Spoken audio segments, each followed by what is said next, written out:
রাজনীতিতে শেষ কথা বলতে কিছু নেই এবং নির্বাচনী বাস্তবতার সম্মুখীন হয়ে হয়তো আমাদের সকলের মধ্যে আবার নতুন করে কোনো উপলব্ধি সৃষ্টি হতে পারে। প্রতিদ্বন্দ্বিতার মাঠ থেকে জনপ্রত্যাশা জন আকাঙ্ক্ষার ভিত্তিতেও আমাদের মধ্যে আবারও সেই ভেঙে পড়া সমঝোতা আবার নতুন করে পুনর্নির্মিত হতে পারে, সেই আশাবাদ তো আমরা শেষ মুহূর্ত পর্যন্তই রাখবো ইনশাল্লাহ। আমরা অনেক দূর একসাথে পথ চলেছি, তবে চূড়ান্ত সময়ে এসে আমাদের 11 দলের মধ্য থেকে একটি গুরুত্বপূর্ণ দল ইসলামী আন্দোলন বাংলাদেশ চরমনাই পীর সাহেব হুজুরের নেতৃত্বাধীন কিছু বিষয়ে একমত হতে না পারার কারণে ওনারা গতকালকে চূড়ান্ত ঘোষণা দিয়েছেন যে ওনারা সকল আসনেই নির্বাচনে প্রতিদ্বন্দ্বিতা করবেন। তো সেই হিসাবে এই মুহূর্তে আমরা তাদের এই ঘোষণাটাকেই চূড়ান্ত ধরছি যে ওনারা নির্বাচনী আসন সমঝোতায় এখন অন্য কারোর সাথে শেয়ার করছেন না, ওনারা এককভাবেই সারা দেশের সকল আসনগুলোতে নির্বাচনে প্রতিদ্বন্দ্বিতা করবেন। কাজে এই মুহূর্তে আমরা আর সমঝোতার তেমন কোনো আশাবাদ আর রাখছি না। বাকি আমরা এটুকু আশা রাখি যে পরবর্তীতে পথ চলতে চলতে রাজনীতিতে শেষ কথা বলতে কিছু নেই এবং নির্বাচনী বাস্তবতার সম্মুখীন হয়ে হয়তো আমাদের সকলের মধ্যে আবার নতুন করে কোনো উপলব্ধি সৃষ্টি হতে পারে। প্রতিদ্বন্দ্বিতার মাঠ থেকে জনপ্রত্যাশা জন আকাঙ্ক্ষার ভিত্তিতেও আমাদের মধ্যে আবারও সেই ভেঙে পড়া সমঝোতা আবার নতুন করে পুনর্নির্মিত হতে পারে, সেই আশাবাদ তো আমরা শেষ মুহূর্ত পর্যন্তই রাখবো ইনশাল্লাহ। এবার তাহলে আর এই নির্বাচনের আগে তাহলে ঐক্য আর হচ্ছে না? এই নির্বাচনের কথাই বলছি আমি, যে নির্বাচনের মনোনয়ন প্রত্যাহারের এই মুহূর্তে আমরা আর সেই আশাবাদ রাখছি না। তবে নির্বাচন তো এখনও বেশ অনেক দিন বাকি আছে। 12ই ফেব্রুয়ারি নির্বাচনের আগেও যে কোনো সময়ই এটা একটা সমঝোতা হতেও পারে, যেহেতু জন আকাঙ্ক্ষা সারা দেশের গণমানুষের প্রত্যাশা যে এক বক্স যে পলিসি আমরা নিয়েছিলাম সেটা ব্যাপক জনপ্রিয়তা পেয়েছে। কাজে সেই জায়গায় সকলেরই জনগণের প্রতি একটা দায়বদ্ধতা আছে। আমরা জনগণকে বলেছি, সম্মিলিতভাবেই বলেছি।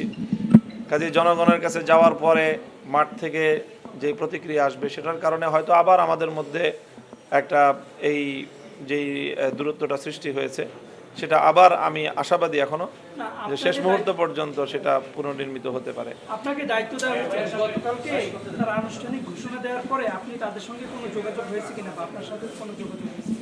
গতকালকে আনুষ্ঠানিক ওনাদের ঘোষণার পরে আসলে আর কোনো আনুষ্ঠানিক আমাদের মধ্যে কোনো আলোচনা হয়নি, ব্যক্তিগত আলোচনা আলাপচারিতা চলছে। এরপরে আসলে মূলত আর আনুষ্ঠানিকতার কোনো পর্ব এখন আর অবশিষ্ট নেই। মোহন ভাই, অনেক সোশ্যাল মিডিয়ায় আর কি আসতেছে যে আগামী 19 তারিখ পর্যন্ত হয়তো বা আপনাদের পক্ষ থেকে তাদের সাথে একটা যোগাযোগের চেষ্টা করা হবে।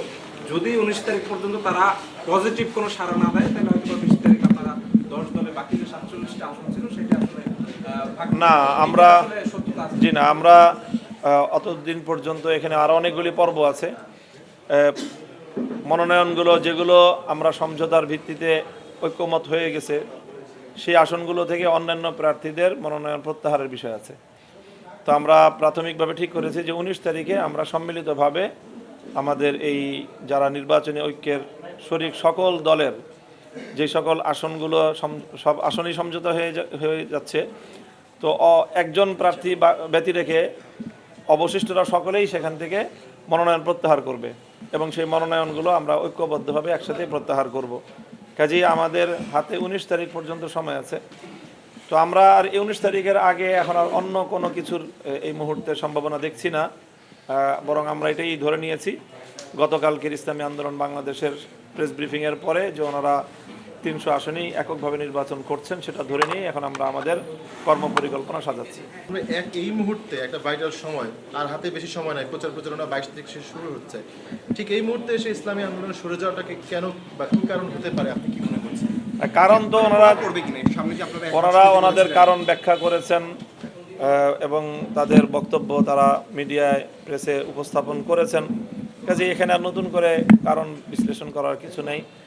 এখন ইফেক্ট পড়বে কি না আমরা তো আশা করি যে গণমানুষের যেই প্রত্যাশা আকাঙ্ক্ষা ঐক্যের জায়গাটা এবং আমরা সকলে সম্মিলিতভাবে মানুষকে ঐক্যের প্রতি যে আহ্বান জানিয়েছিলাম সেই কমিটমেন্টের জায়গা থেকে আমরা সরতে পারি নাই।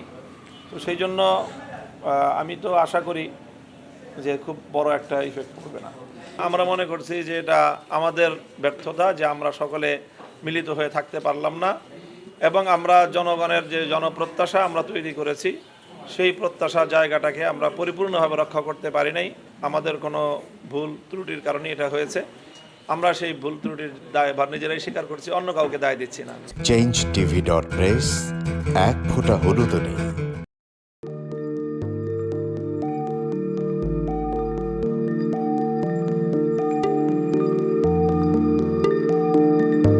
পহেলা জানুয়ারি 2026 ইউটিউব জার্নালিজমের অগ্রদূত changetv.press সংগ্রাম মুখর 7 বছর পেরিয়ে পা রাখলো গৌরবান্বিত 8 বছরে। এই আনন্দ প্রহরে সবাইকে নিরন্তর শুভেচ্ছা।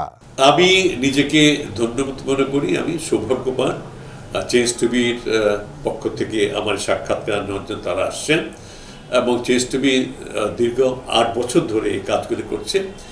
আমি তারা অনেক ভালো কাজ করেছেন, দেশের মানুষের সুখ দুঃখের কথা প্রত্যক্ষ তুলে ধরছেন। আমার আশা থাকবে চেঞ্জ টিভি সামনের দিকে উত্তরোত্তর আরও সমৃদ্ধ হবে। একটাই শুধু আমাদেরকে উপদেশ দিতে চায় তাদের কাছে, সেটা হচ্ছে সত্য কথাটা মানুষের সামনে তুলে ধরা, মানুষের ভিতরে কি চায় তাদেরটা তুলে ধরা, মানুষের প্রত্যাশা তুলে ধরা, এবং মানুষের মধ্যে এই যে দেশাত্মবোধটা এবং সত্যবাদীটা এটা জাগরণ করে চেঞ্জ টিভির সামনের দিকে এগিয়ে যাবে। এবং যারা দেশের কথা চিন্তা করে এবং দলমত নির্বিশেষে যে লোকগুলো আছে তারা দেশের কথা চিন্তা করে, দেশের উন্নয়নের কথা চিন্তা করে, কোনো পক্ষপাতিত্ব করে না, তাদের বক্তব্য দেশের মানুষের তুলে ধরা, এই কাজগুলি সামনে এগিয়ে নিয়ে যাবে, এটা আমাদের প্রত্যাশা। অনেক ধন্যবাদ আপনাদেরকে, দেশবাসীকে, দেশবাসী পক্ষে সবাইকে আমি ধন্যবাদ জানাচ্ছি। changetv.press এক ফোঁটা হলুদও নেই। আমরা শুধু আপনাদের কাছে একটাই আবেদন করব, মিথ্যার পিছনে দৌড়বেন না, সত্যকে ধারণ করেন, সত্যকে জনগণের কাছে তুলে ধরেন। সেটা যতই কঠিন হোক না কেন পিছপা হবেন না, ভয়ের কোনো কারণ নাই। আল্লাহর সাথে থাকেন, আল্লাহ আপনাকে সাহায্য করবে। কোনো মানুষের কাছ থেকে কোনো সাহায্য কামনা করবেন না। ধন্যবাদ।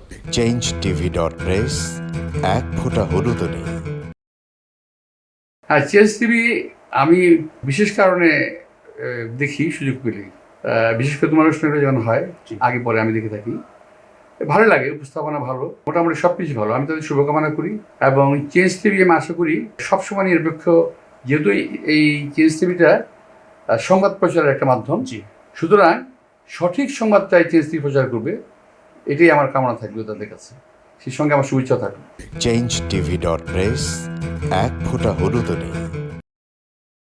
সুপ্রিয় দর্শক, এই চেঞ্জ টিভি বিগত 7 বছর ধরে খুবই গুরুত্বপূর্ণ ভূমিকা পালন করছে আমিরুল মোমিনিন মানিক। উনি তো এখন বাংলাদেশে একজন একটা ন্যাশনাল ফিগার হয়ে দাঁড়িয়েছেন। তিনি সত্যকে ধারণ করে আছেন, সত্য প্রচার করে, সত্যের প্রকাশ করে, সত্য ধারণ করে তিনি একটা পরিবর্তন আনতে চেয়েছেন এই সমাজে। আমি আশা করি এটাতে অনেকে উদ্বুদ্ধ হয়েছেন, এবং এই চেঞ্জ টিভির ভূমিকা অন্যকে অনুসরণ করার জন্য আমি আবেদন জানাবো। একই সাথে চেঞ্জ টিভির কর্তৃপক্ষ এবং দর্শক শ্রোতাকে আমার ব্যক্তিগত দোয়া এবং শুভেচ্ছা রইল। changetv.press এক ফোঁটা হলুদও নেই। বিশেষ করে আমিনুল মোমিনিন মানিক তার চেঞ্জ টিভিতে তিনি সবচেয়ে আমাদের কঠিন সময়ে, সবচেয়ে দুর্যোগের সময়ে এখানে যে সমস্ত অনলাইন খুব ঝুঁকি নিয়ে দায়িত্ব পালন করেছেন, তার মধ্যে চেঞ্জ টিভি এবং তার প্রধান উদ্যোক্তা আমাদের প্রিয় ভাজন আমিরুল মোমিনিন মানিক, তিনি অন্যতম। changetv.press এক ফোঁটা হলুদও নেই। চেঞ্জ টিভি সবচেয়ে বড় নামটা সুন্দর, চেঞ্জ নামটা সুন্দর, হলুদ সাংবাদিকতা নয়, ট্রু জার্নালিজম, এবং একটা চেঞ্জ, এবং মানে একটা কথা আছে, if you want to change the world we have to change yourself, এবং চেঞ্জটাই হচ্ছে মূল জিনিস। আমরা আমাদের সামনে রাখতে হবে, আমরা একটা পরিবর্তন চাই। চেঞ্জ টিভিতে এই সমস্ত প্রোগ্রাম দেখিয়েছে, মোস্ট অফ দ্য ক্ষেত্রে আমি দেখেছি তারা একটা নতুনত্ব নিয়ে আসছে, বিভিন্ন ইন্টারভিউ, বিভিন্ন প্রোফাইল লোকদের দিয়েছে, এবং একটা নতুন বাংলাদেশ তৈরি করা, একটি নতুন নেতৃত্ব তৈরি করা, একটি নতুন চিন্তা একটা ওয়ার্ল্ড তৈরি করার ব্যাপারে চেঞ্জ টিভির একটা বিরাট ভূমিকা রয়েছে। সেজন্য চেঞ্জ টিভিকে আমি ধন্যবাদ। যদিও এটা Online. ওই ধরনের টেলিভিশন না, বাট এটা একটা online TV, but it's very successful. তাই আমি উত্তরোত্তরে সাফল্য কামনা করছি। আমি চাই যে ব্যতিক্রম দিয়ে আমাদের ইয়েটা শুরু করতে, যে কথাটা বললাম যে প্রত্যাশা, মানুষ একটা ব্যতিক্রম চাই এবং চেঞ্জ টিভি সে ভূমিকা পালন করুক, এটা প্রত্যাশা। এবং তাদের 8 বছরের অতিক্রম করেছে, তাদেরকে তার দর্শকদেরও শুভেচ্ছা জানাচ্ছি। যারা তোমরা এটার পিছনে ছিলা, যারা নেপথ্যে কাজ করছো, তাদেরকেও আমি আন্তরিক শুভেচ্ছা জানাচ্ছি। changeTV.press, এক ফোঁটা হলুদ নেই।